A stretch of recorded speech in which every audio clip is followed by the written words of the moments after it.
بسم اللہ الرحمن الرحیم۔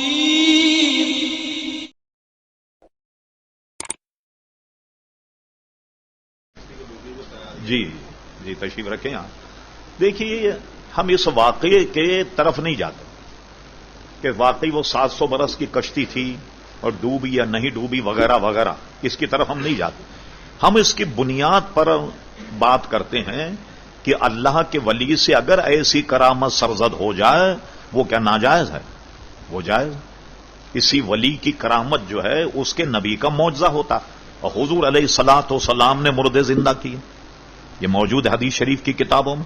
اور اسی طریقے سے حضور غوث اعظم رضی اللہ عنہ نے بھی مردے زندہ کیے، بعض اکابر اولیاء نے مردے زندہ کیے۔ تو یہ دیکھا جائے کہ آیا ایسا اگر ہو جائے تو شریعت کے خلاف تو نہیں ہے کوئی؟ جیسے ہم کہیں خواجہ غریب نواز رضی اللہ تعالیٰ عنہ کو جب آنا ساگر پریشان کیا رائے پتھورا نے کہ یہاں سے آپ وضو نہیں کریں، یہ ہمارا پانی اچھوت ہوتا ہے، ناپاک ہو جاتا۔ ایک تالاب ہے آنا ساگر، بہت بڑا تالاب ہے، کوئی کم سے کم 200 ایکڑ پر مشتمل ہوگا وہ تالاب، اتنا بڑا تالاب جس کو آنا ساگر کہتے ہیں، جس کے قرب و جوار میں ایک پہاڑی ہے جس پہ خواجہ غریب نواز رضی اللہ عنہ نے اپنا پڑاؤ ڈالا۔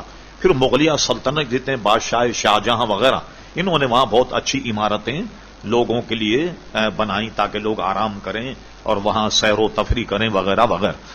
تو خواجہ صاحب کو جلال آیا، آپ نے ایک مٹکا دے کر بھیجا، اپنے مرید کو کہا لے آؤ سارا آنا ساگر۔ وہ گیا جناب، وہ پورے مٹکے میں آنا ساگر لے آیا۔ اب ہندو جب وہاں پہنچے تو آنا ساگر بالکل خوش، پانی نہیں۔ بالآخر خواجہ غریب نواز سے معذرت کرنی پڑی تو فرمایا جاؤ لے جا کر یہ مٹکا دوبارہ ڈال دو۔ اب آپ کہیں بھئی آنا ساگر مٹکے میں کیسے آ گیا؟ خوب یاد رکھیے، اصول کی ہماری کتابیں پڑھیں، معجزے کی تعریف، کرامت کی تعریف۔ معجزہ کرامت کہتے اسی کو کہ جس کو ماننے سے عقل عاجز آ جائے، عقل عاجز آ جائے جس کو ماننے سے۔ میں ایک دو مثالیں پیش کرتا ہوں۔ یہ تو بہت چھوٹا سا کام ہے، یہ بتائیے چاند کو 2 ٹکڑے کرنا کوئی معمولی کام ہے؟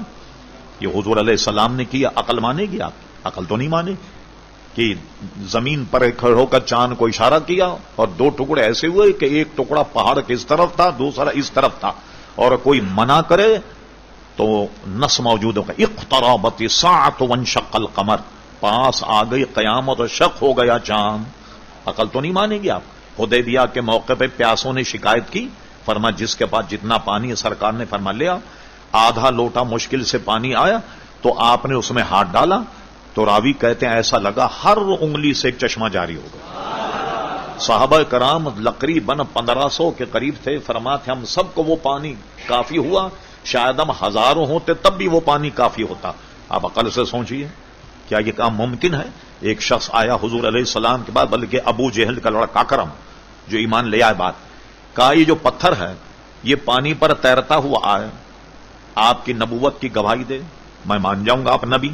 حضور علیہ السلام نے پتھر کی اشارہ کیا، وہ پانی پہ تیرتا ہوا آیا۔ پتھر بھی کبھی پانی پہ تیرتا؟ اور اس نے حضور علیہ السلام کی گواہی دی۔ اکرما سے پوچھا کافی ہے تیرے لیے؟ کہنے لگے ہاں، یہ تیرتا ہوا پھر واپس چلا جا۔ وہ تیرتا ہوا پھر واپس چلا گیا۔ ابو جہل کا لڑکا تھا اکرما، وہ صحابی رسول بن گیا اور ایمان لیا۔ کیا ان باتوں کو عقل مانے گی؟ تو جب ولی کا معجزہ ہے تو اس کے نبی، ولی کی کرامت ہے تو نبی کا معجزہ ہے۔ تو جب نبی کا معجزہ ہے تو معجزے کا کون انکار کر سکتا ہے؟ لہذا نہ معجزے کا انکار جائز، نہ کرامت کا انکار جائز۔ سورہ مریم میں حضرت مریم جب درخت کے قریب بیٹھی، تازے انگور آتے تھے، حالانکہ انگوروں کا موسم نہیں، تازی تازی کھجوریں آتی تھی، یہ ان کی کرامت ہے جو قرآن مجید فرقان ہے موجود۔ تو متن قرآن کا کیسے انکار کریں گے؟